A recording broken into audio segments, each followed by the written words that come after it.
Yeah, so let's now, of course, like we've heard, there's a background, but what are the numbers saying? You know, how many people are within that age bracket? And to help us crunch those numbers, we have Lloyd Atiku. He is the head of research at Budget Nigeria. Lloyd, it's a pleasure to have you on the program.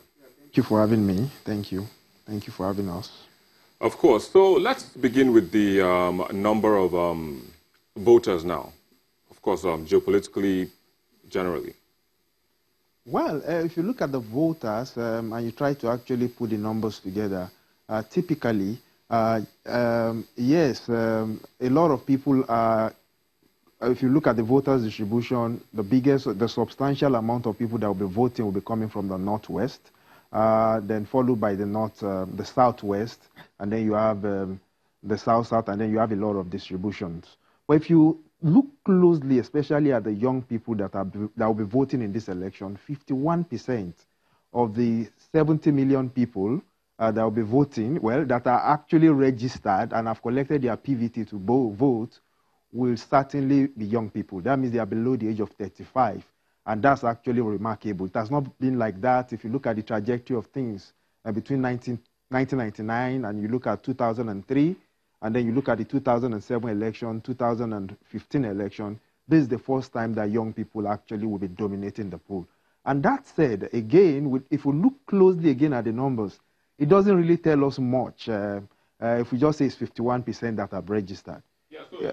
Let me quickly come in there. I mean, okay, so 51%, I mean, because there's also this, how would I put it, there's also this notion that, you know, it's only a particular set of young people that are voting. So is it, I mean, this 51% now, how does it cut across? Is it civil servants?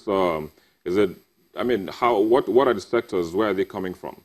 Well, if you look at the 51%, as young people, we all know that about 1.9 million people are in university in Nigeria.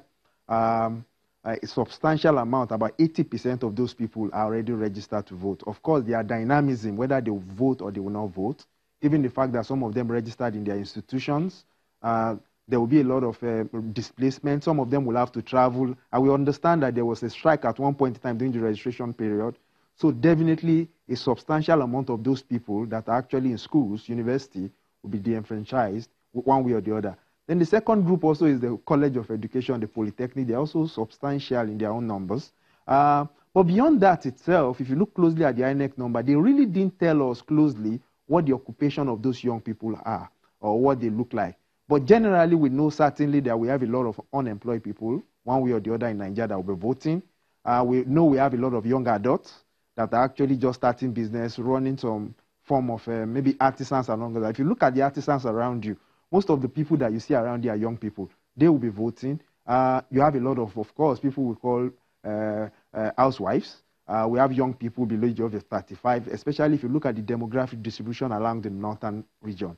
A big substantial amount of, I mean, what we call, what INEC classify as actually housewives, actually young people. Also people that are actually civil servants. If you go to the civil service structure, we understand they are imbalancing one way or the other. A lot of people are in the 50, above the 35 age bracket, but a lot of people are also still young that actually. So really, we can't really pinpoint in terms of occupational distribution, but we know definitely if we put the numbers together, we can actually phantom the numbers and say, oh yeah, across all occupational distribution, substantial amount of people that will be voting, they're actually young people. Thank you so much, Lloyd. We have to take a break now. Do stay with us.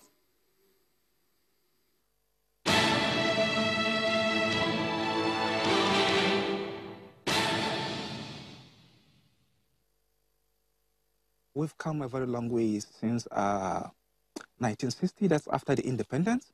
I'm expecting that Nigeria as a country for now should have learned, because we have passed through the good, the bad, and the ugly situations of rulership, leadership, democracy, politicking, and politics. So Nigeria as a country now, we should be able to know the right direction from the wrong direction as a country. Change, it doesn't come at once. It takes time. That is it. And we are all looking forward like for better Nigeria. But we should always put in our minds that we are not going to have that better Nigeria, no matter whosoever good leader we are having if we as a citizens, we are not helping him in developing the country? Nigeria needs a younger generation to rule. You know, we have President Buhari coming in. He's been there before. He was the military president. Atiku was the vice president. All these people have been in and out. You know, let's have a change. Let's have something else. We've experienced Buhari and we've experienced Atiku. They were good in their right, but their good is not good enough. So I'd say we'll try somebody else.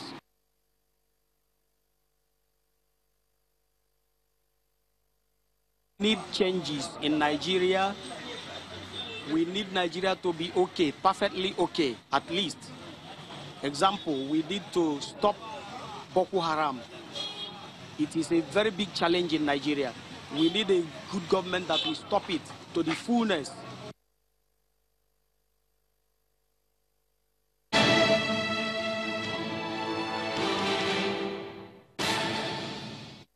Welcome back. Thank you so much for staying with us. And we urge you to share with us your opinion and photos. We know that some of you are on the move. Yeah. So please do share your photos with us and send them to #PollStream. Yeah, so in addition to that, or taking it one step further, tomorrow, of course, when you are at your polling booth, just take us a picture from there. You can make videos as well from there. And you can also, yeah, of course, your thumb, where you get the indelible ink, and just let us know how things are going on with you at the polling unit. Of course, as always, tag our social media handles.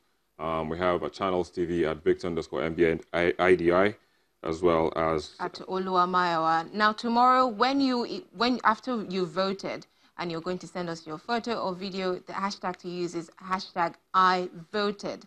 It's very important so that we can track your tweets and comments. Indeed, as well as the trends. But let's take a few reactions from social media. And we begin from Twitter. We have this one is from Paul52449934. Oh, well, is this another James Bond? Well, it's just a longer number. But he says, my younger brother registered in Yola, Adamawa State, and he is already on his way to Yola. I will be casting my vote in Enugu State. Now we have Nonso Izuchuku, who says, yes, I'm traveling for better Nigeria again. This election is for the next generation. Nigeria, great nation. It's not easy, but I have to spend that transportation money to go.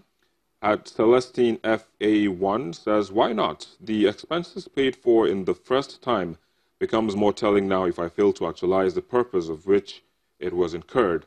I would rather spend it twice to achieve my target goal. Hence, I shall go again. And Namosky 2020 says, I traveled down from an official assignment in Port Harcourt to Lagos to vote last week after the rigorous process of transferring my PVC from Anambra to Lagos. Now I'm back in Port Harcourt and you want me to travel back to Lagos? Lie. I gave up on INEC Nigeria. Now that's one of the people who say they will not like I said, travel. So every coin has two sides, and I guess that's just one part of it. But like you said, again, the majority. Yeah, majority. And that's a good thing. You can't get everybody on the same side. Not at all. Well, the next one is from I am Ekemini SN, and he says, my neighborhood is overquiet. People that didn't register to vote here traveled since last night. Now let's head over to Facebook. We have Young King, Young Money. Interesting name again. Absolutely. He says, last week it was just 2 people that traveled to vote in my compound. This week I know about 7 people traveling to vote. For Tunde Adegoke, he says, yes, of course. I traveled last weekend and I'm still traveling this afternoon. It's a must. I vote. Christian Osawe says, I traveled last week and I'm still here waiting to vote wisely tomorrow. I've spent so much money in feeding myself and my business suspended for the time being because we have to get things right. Well, this next one is from Agaba Ferdinand, and he says, if you broadcast the news yesterday, wouldn't you do same today again? We have to. Exactly. I saved that for last. Well, I guess it's for a reason. Definitely. The news must go on, like we always say. Yeah, exactly. So you must also vote. Now, this week has been quite eventful for the electoral umpire. That's the Independent National Electoral Body. And they have kept holding briefs. They've been holding briefs on a daily basis to further educate Nigerians and to give them regular updates on the situation, just to, you know, assure them and give them that assurance that everything is fine. Now, and it's been quite eye-opening, to be honest. True. Yeah, and revealing. True. Now, they're trying to let Nigerians know how things will go during the elections, and to get a breakdown of all that has been happening at these briefings, we are joined by our correspondent, Terry Kumi, who joins us now via our revolutionary virtual reality interface. It's good to have you again, Terry. Hi, Maiwa. Nice to... Wait, you know, I have to say something about that. A lot of people... It's okay. It's okay. Let's just go ahead. You know, we'll tell you later. Exactly. So, Terry, I mean, you had, again, I mean, speaking of things that you have to do again and again, you had to be going for those briefings, you know, on a daily basis. So just give us a breakdown. What actually transpired? Give us, shed more light on what actually transpired during these proceedings. I think we should start with the purpose for the briefing. It was according to INEC, to sort of assure Nigerians that there will be no postponement of the 23rd of February date, considering what had happened earlier. So the idea was to give a daily briefing of level of progress made so far and sort of address some of the challenges that may come up. So you find that there were quite a number of questions bordering on logistics and some of the challenges INEC had in the past, and how they have been able to surmount that. And clearly, INEC came prepared with answers. I must say that for as long as I attended that briefing, the INEC chairman didn't show any sign of wavering. He sounded very confident that it was going to be a successful election, and the date was sacrosanct. As a matter of fact, in his own words at one time, that only an act of God can postpone the election. So if you ask about if the purpose for the briefing was achieved, I'd say to an extent, yes. Plus, that's the final one in the next few minutes.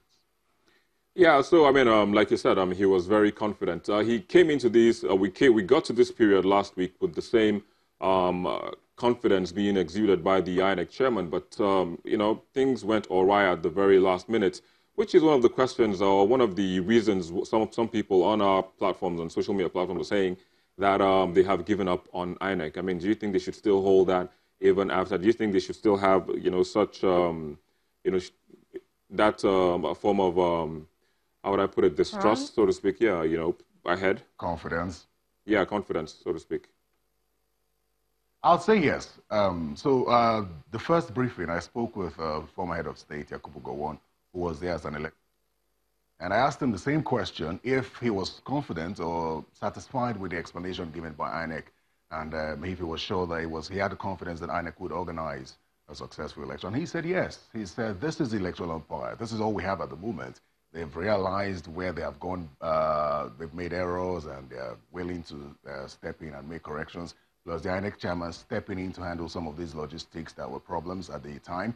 And following the progress made so far by INEC and all they had outlined, you'd find that they've successfully distributed materials. The INEC chairman, as I said yesterday, said for those materials that were deployed to some of the wrong areas, that they've made efforts to correct them. So give and take. As of today, deployment of personnel should be taking place. So I think the tie now would be 8 a.m. How feasible is it? Will at 8 a.m. all the INEC officials who should be there and the materials be made available? Now remember that INEC is trying out, let me not say trying out, but INEC has insisted on the simultaneous accreditation and voting, which is something that most Nigerians are not used to, considering the fact that we're used to accreditation, then going home to vote, coming back later to vote. So some of the questions that we would ask at this time is how successful that will be going into the presidential National Assembly elections. Well, we have to wait and see. Like they say, time will tell. But Terry Kumi, thank you for joining us via our revolutionary virtual reality interface from our Abuja studio. Thanks once again. Thank you. You're welcome. I didn't say in Lagos. Well, what were you thinking? I don't know. I mean, I was just focusing on the conversation, how effective the daily briefings are. And of course, I got sidetracked by that almost you know, wanted to say I mean, you said Mayowa eventually. Yeah, so I think I was thinking about that. I know. Well, I was pretty much thinking of the act of God stopping this elections. Well, let's hope there's no act of God to stop the elections this time around. Exactly. But on that note, we have to say thank you for being with us. But just before we go, of course, that's the countdown. We will be counting down till that very moment where you all will have to come out and cast your ballot. Of course, exercise your civic duty. It is your responsibility. Be the change that you want to be or that you want to see by going out there to cast your vote for the leader of your choice. Thank you so much for watching Pulse Stream at this time. I'm Victor Matthias. And I'm Mayowa Gundili.